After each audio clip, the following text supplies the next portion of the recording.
I appreciate people clarifying lane splitting to me in Arizona. I didn't really do much research. The only research I did was finding out if it's legal or not.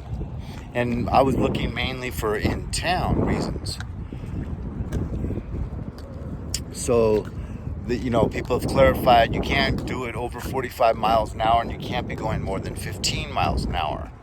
So in California, it's slightly different. You're only allowed to be going 15 miles an hour faster than the cars. And of course, you're not supposed to be doing it at, like 55 or 60 or something like that, or even more. But,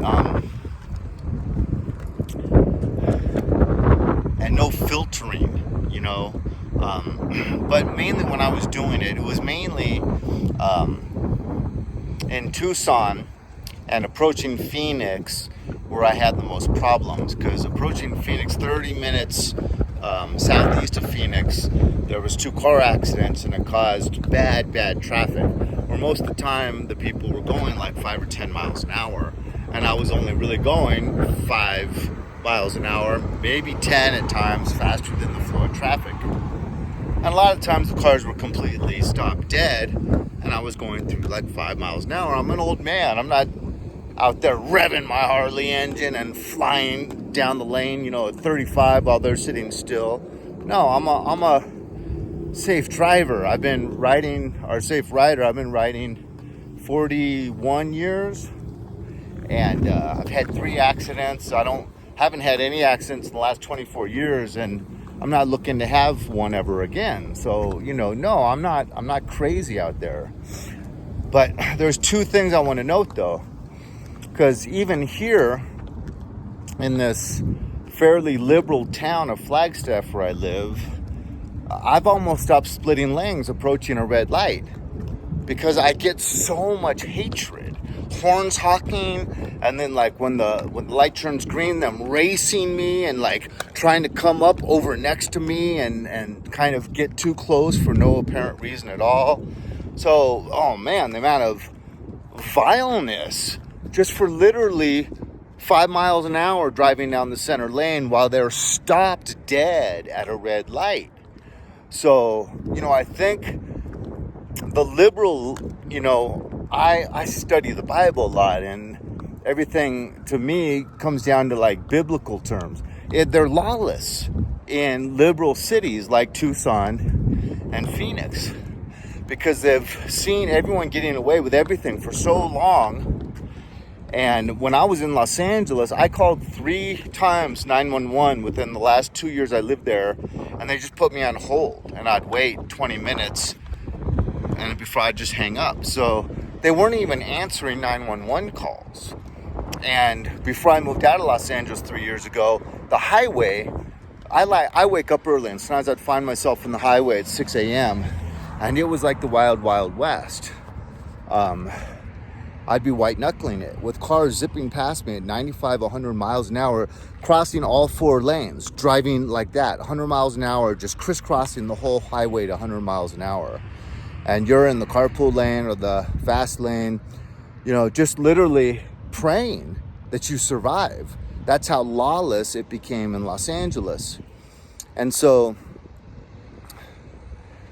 these people, it's scary how they kind of think that it's okay for them to come up and physically threaten your well-being with their, 5,000 pound vehicle when you're on 2 wheels.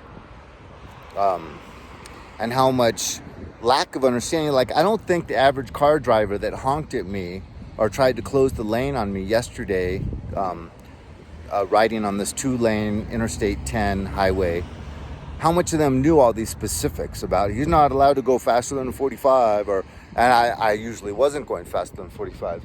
I don't think they know all the laws. I just think that they think that, how dare him get past me? That's what it comes down to. It's not complicated. It's very simple, animalistic competitiveness. I don't want him to be able to pass me, that's what it comes down to. I think a lot in my mind. So, because like I said, even at these red lights, I get so much hatred that Now, for 38 years, I split lanes on a motorcycle in Los Angeles, California. And no, you do not have anywhere near this amount of vileness and anger for simply splitting lanes, because that's our lane. As driving 38 years, or riding 38 years in Los Angeles, that's the way I feel. And so I'm not taking anything from them. You know, there's no skin off their nose, so to speak.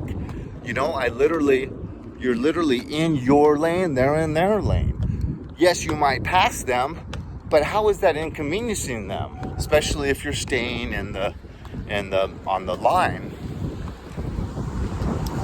So, you know, I think it has a lot to do with just people being more self-righteous, people being more angry, people being more competitive, and especially within liberal cities. You know, I mean, people can get away with stealing $900 stuff and they just walk right past the security guard and all the customers. People can get away with taking a dump in the corner of Walmart, you know, and they never get these group smash and grabs where, you know, 300 to 500 to 1,000 people all rush into a place at the same time and just steal. They could get so many of those people off facial recognition. They could get that guy that took a dump on the Walmart floor. They have the technology, but they're not pursuing small crimes. And I think stealing is a big crime. I think taking a dump on the floor of Walmart is a big crime. And our tax dollars should be going to that. I think even if you're in a liberal city, they should answer your 911 calls. You know, I married a police officer. Police officers don't want to work in these cities. So there's low staff, there's low morale. They arrest people and they get a slap on the wrist for major crimes and they get let out. You know, usually they just get booked and get let straight out. So I think that has a lot to do with it. People are just more brazen to say, me first, you know, and I don't care what the law is. I don't like this Harley rider riding past me.